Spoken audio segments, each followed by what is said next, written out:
They X could have marks. killed him, I don't know. actually. It's going to be close, I think. Oh, they can definitely kill him now. That Sensor Conqueror stop was beautiful. And now X marks will go. Good burrow strike, but it will not save his life. There's the Chilling Touch coming out. It's first blood for Afterlife on the Anti-Mage. And perfectly so. It's just so coming in as Yoel's down here now. Burrow strike is missed completely. Torrent gonna hit up, and here they go again. They've got the Chilling Chest up, and they've got now, I think, what should be enough damage to the X-Marks. They'll bring him back, and it's another kill. This time picked up by Miposhka as he'll hit level 3. This tri-lane down bottom is successful. This duel. Kuka denies himself again. And as you said, more space created here. As Empire will have their Anti-Mage Afterlife continue to farm up with now Treads and a Ring of Health done on top of his PMS and Quelling Blade. Nyx Assassin will find a kill top lane. Illidan actually gets killed by Ghostic solo with Vendetta, which is not something I was expecting, and thus I missed it. But now he's getting charged up. There's the Spike Carapace. They get the Torrent. They're going to turn. The Impale Ghostic is not done yet. Miposhka here again. He's seeming to be all over the map. This Miposhka Kunka is delivering. They're just absolutely stomping. But you know, one really bad thing about that for Empire, though, is that Nyx Assassin's going to get really hungry soon, because that was his last mango. Oh, no. But he's got Arcane Boots, though. I mean, it's not quite the same food as a mango. Yeah, and he did solo kill the enemy carry. That's a pretty good thing. I really like he's saving his stun here. Easy nuke. This should kill Ghostic. Yes, finally they will bring him down, and Miposhka can only try to help out with an X marks and a Torrent in that fact, but still, though. Yeah, that's up. Anyway. I will. And he's rich. Okay. And he could definitely die, though. It's his arm. Kunka, they'll have Torrent follow-up. There's the arrow coming in. They don't even need the Torrent. They'll find the kill one way or the other. Dude, even Anti-Mage was here. He's like, yeah, I'll just show up for the ulti here, just in case. That's effort, man. He's got Chilling Touch. Really, he can't at all. This has to be a bad because he's Ghostic. Which, by the way, he doesn't. Impale comes out on top of the Ice Vortex, which follows up with, of course, the Cold Feet, the Chilling Touch, the damage coming in from Ghostic. Another great kill from Empire, and just more fancy footwork. With the Star Storm, not enough. They get off the Fate's Edict. Burrow strike out. Mana Void not there in time. Here comes a huge Ice Blast, bringing down that Sand King at the very least. Now Illidan getting torrented up, it looks like, and they're going to try to find Yoel as well. Impale will fly. Illidan, false promise up from Arman, try to save his teammate as best as possible. They want Yoel, they'll find him. Can they get Illidan as well? Answer to that question seems to be no. We'll see if they go any further. Miposhka's got X marks, but however, as they are Moonlight Shadowed, well, Afterlife needs to be careful. Swap back, Magic Missile stun's gonna hit. He should be out. He's gonna blink away. Ice Blast is coming through. Fortune 10, Burrow Strike. Afterlife will fall, and he didn't have his Battle Fury either. They'll take down Yoel. 1-for-1 exchange. Ghosted getting stunned by the Vengeful Spirit. Another Epicenter. That's whipped completely by Always Wanna Fly. They'll drop down the wire. The arrow's gonna come through. Misses wide to the left. Always Wanna Fly still. Cold Feet it up. Not enough to actually stop him in his tracks and stun him. That he lost, he's been behind. Right. 14 minutes isn't necessarily a bad timing, but you'd like to have. Oh, swap. Magic Missile. There it is again. Unstable Concoction. And the ultimate coming out from Yoel will blow him away. And the AM decided to farming the top lane. They scout him out immediately, and just now going to be 16 to 17 minutes. Undershock swapped up. He's got enough mana to leap, but he's going to get Magic Missile and destroyed by Fortune 10 and the rest of the nukes they have between him and Yoel. That's a huge kill. They are going to get a Sand King on the mid lane in the exchange, though. And that was Nyx Assassin initiating on that one, and eventually a follow-up for Kunka. But I really like what Illidan's doing this game, though. He's coming in the backside. Yoel was thinking about charging. Unstable Concoction's already gone.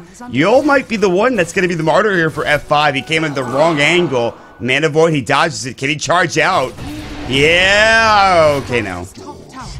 Nice Carapace there by Nyx to stop that. It's still a good trade. The Ice Blast made that really iffy because Alchemist back the Vengeful Spirit, so it's not just an early hood. It's worth it. I really like this, honestly. Like the amount of early game battle value this gives to your team just so much. Always want to flag and get wrecked in the jungle. Oh my god. Oh my gosh, he got blown up. Yeah. I think Potamus had an invis or something like that. She did. she had an invis there, so. Yeah. Ghostic's going to get caught. Spike Carapace nicely down again. There's going to be the Magic Missile. They have the detection here, and Ghostic should end up falling. Vendetta is going to hit Illidan. False Promise, though, and still has the age. His Torrent's coming through and slowing him down. So they'll stop the chase it any further. Head towards the mid lane. They have an arrow drawn. Oh, they Afterlife. could find AM. He's blinked into the tree line. They will find him. They had vision up on the high ground. Do they have detection? I think they do, and Dust will actually help finish him off as Illidan right-clicks him down to death. He's now dead for a minute, by the way, with no buyback. It's not that big of a deal, but the minute death timer is very long for that anti-mage. Yeah, I mean, anti-mage made a pretty big mistake by farming in his jungle, considering that F5 just had been in the safe lane. I would have thought he would have been in the off lane instead, but I do like what Miposhka is doing, though. He's just constantly pushing out the creep waves. It doesn't cost much mana to throw boat. A death happened. Oh, that was Alchemist. Yeah, Alchemist does go down with the Impale coming out with the Starstorm and the Aghanim Scepters. They have vision. They have vision. They see Yul coming. They know that he's here. What a spike hairpace and blink in front. Yul's dead now. Like, that is just really good vision. They'll know that there's going to be a ward somewhere along the way he charged, but that's a great kill still. A lot easier for Alk, but really what he needs is he needs the tank item after his Manta Stealth. And I don't know what he's going to get, actually. I mean, he kind of has to be heavy. Well, he's dead. The Ancient Apparition Ice Blast makes it a lot easier to get that kill. Like, what do you do about that? How do you deal with that gank as Alchemist? He's 5-1 and 2 as well. He's got 3k gold in the bank. I think it's time for a damage item like Daedalus or MKB or something like that. Daedalus would be cool. Well, they're going to find Undershock. Like and so big. See you later. It's just so big. If every time they get a kill like that, and F5 is sometimes dying, and yeah, it's usually the output. They just gotta make sure they don't get split pushed. I think that's the only way F5 loses this game, unless things get crazy late game, that they just get split pushed. Oh, always want to fly, about to get mana voided, and there it is, Afterlife, in fact. Squashes the bud using that magic, I don't know what it is, honestly, mana void something. He hates magic, but he has it for his ultimate, I guess. Arman's getting pushed back into the base, and if he had mana void again, he'd go for it, but it doesn't quite work like Axe's. You know what doesn't make sense about anti-mage? Like, if you really hate magic users, I'm gonna do this later. I'm ready though. I mean, I'm about to get angry. You should hold on, because if Alchemist is gonna die That's here. BZZ is dead instantly. Alright, it's time. You know what's messed up about anti-mage? The fact that his ultimate only does damage after the mages that he's supposedly killing. Kind of a chess match when it comes to positioning, split pushing, things like that. Speaking of positioning, Illidan goes underneath the tier 3 tower to dive Miposhka. And is successful. He's going butterfly, actually. That's a cool build. Should make him very survivable against anti-mage if he gets going on. Gotcha. Okay.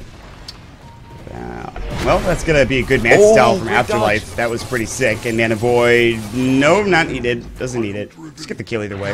And they're not done yet. They're looking for more. Undershock, Yule Scepter. They've got the arrow on Always Want to Fly. Burrow Strike, not very far away.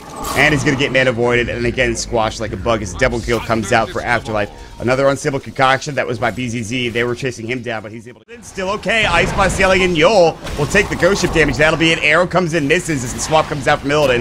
Now there's gonna be the Nether Strike. I mean, Pushka. Magic Missile comes out. Force is in. Forces forward, but dies at the end. Now with Burrow Strike coming in, but Undershock. He had the Lincoln Sphere that blocked it. Actually takes down the Sand Key. Illidan will get the last right click, but now the Cold Feet coming out. He's slow. Impale misses. He's gonna walk away, or maybe. As Undershock moves forward, unstable concoction. Can they bring him down? Yes, that's the gem on the deck. And Illidan won't drop anything yet. Can he bring down the Nyx? No, he's too speedy. Ice Blast point blank from King Art. They double Impale. They're so low, they just need one more. And they cannot fight it. Here comes Undershock back in. False Promise is up. They'll try to heal him, but it's a long duration Ice Blast. He's frostbitten forever. He should still fall here. And finally will. Just at the tail end. At the tail end of that. X Marks comes out, they got him. They'll bring back our men. And he'll get caught. Fate's Edict will not keep him alive for much longer. Although he is making a lot of space. He's got no TP. Frickin' ownage. It's actually incredible. Our men is like playing this game so perfect. Does get killed there in the end, but that was his first death. We're 36 minutes in. Look at the heroes he's against, and he's only died one time. They almost won that whole game though. Like if False Promise could have lasted just long enough, the A Ice Blast would have ended. Illidan would have been healed, and they could have kept fighting and saved a couple of heroes. But they also did get raxed. AM. Oh, that he was getting raxed. By the way, should have pointed that out. The butterfly. And that's why Illidan stuck around and tried so hard to get the range barracks, because he wanted to make sure that he would get an equal trade. But they didn't even get that, and they still lost heroes. They could lose the game now. If they lose this Rax, it's basically over. 15 seconds left. I don't think they want to buy back on these two heroes. They may have to. There's no glyph up and ready. Afterlife will get stunned. Here comes another Ice Blast. It'll nicely dodge. However, Yol will get hit by an arrow, and Torrance and blown away by Ghosting. Vendetta. Epicenter coming out. They're going to try to go for King R first, but he gets forced out nicely. Afterlife beat the pit, obviously. They'll see Undershock. They'll see the Ice Blast coming through, and now they go right on to Illidan. He's already at half health, and he's got the Frostbitten. Debuff on him. The ghost ship will hit. He will almost certainly fall here. And there it is. Afterlife getting the kill. And he wants more. BZZ. Good Yule Scepter coming out to stop him from chasing any further. It's on the Sand King, but the Sand King will end up giving his life away just to try to save the Alchemist. And that almost feels like game at this point. They have no buyback on Illidan. That's the biggest issue here. Afterlife will go straight for the tier 3. And again, Fantastic.Five. It always seems so close, but so far for them in a lot of these situations. And they're going to lose a tier 3 and Rax. Actually, there is no creep wave here. That's the biggest issue. So instead, Afterlife will be aggressive. Although the Unstable Concoction, Mana Void blows up one, almost blows up the second. The X marks will bring it back. And GG is called. There it is. They know that if they're getting dove in the base, they have no respawns or no buybacks. That'll be the end of the game. And so, Empire, they persevere.